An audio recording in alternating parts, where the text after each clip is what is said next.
Kita sering mikir, anak bakal merasa nyaman kalau rumahnya besar, kamarnya estetik, atau mainannya lengkap.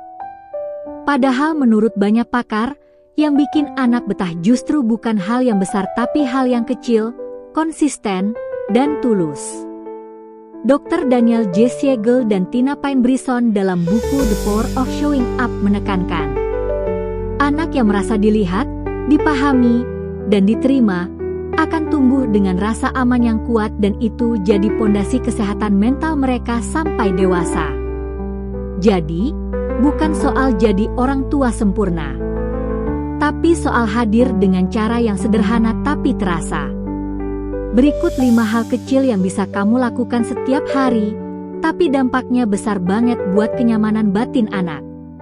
1. Menyambut anak dengan tatapan senyuman saat pulang. Kedengarannya sepele, ya? Tapi menurut The Whole Brain Child, kontak mata atau ekspresi hangat di awal pertemuan bisa mengaktifkan sistem saraf sosial anak.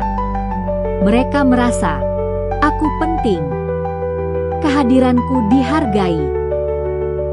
Bandingkan dengan orang tua yang hanya bilang, udah pulang ya, sambil tetap sibuk pegang HP.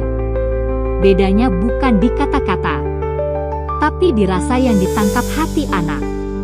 2. Mendengarkan cerita mereka tanpa dihakimi atau diburu-buru. Brené Brown bilang dalam Daring Greatly, anak-anak belajar berani terbuka kalau mereka merasa ruangnya aman dari penilaian. Jadi, saat anak cerita soal mainannya rusak atau temannya nyebelin jangan langsung potong dengan, itu biasa, kamu aja terlalu sensi. Kadang, mereka gak butuh solusi. Cukup butuh kamu mendengarkan sampai selesai. 3. Memberikan sentuhan fisik yang lembut dan konsisten.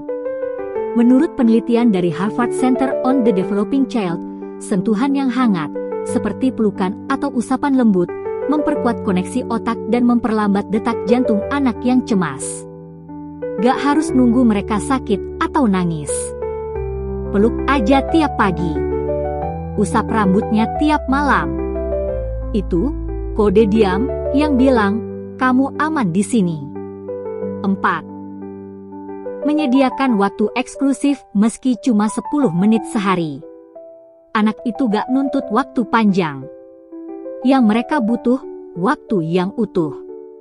Seperti disampaikan dalam Hold On To Your Kids karya Dr. Gordon Neufeld, kelekatan emosional tumbuh dari momen-momen kecil yang dilakukan secara konsisten.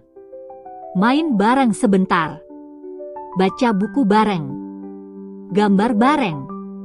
Yang penting, selama 10 menit itu kamu hadir tanpa distraksi. 5. Mengakui emosi anak, bukan menyuruh mereka cepat tenang. Kalimat seperti, udah jangan nangis, gak penting, justru membuat anak merasa diabaikan. Dalam buku How to Talk So Kids Will Listen, Listen So Kids Will Talk, penulis menekankan bahwa mengakui emosi anak, kamu sedih ya, adalah langkah awal yang bikin mereka merasa dimengerti. Dari situ, barulah anak belajar, perasaanku valid. Aku gak harus selalu bahagia biar diterima. Anak gak butuh orang tua yang sempurna. Mereka cuma butuh merasa, aku dilihat, aku didengar, aku dicintai. Dari 5 hal sederhana ini, mana yang paling sering kamu lakukan di rumah? Atau justru, mana yang ingin kamu mulai besok?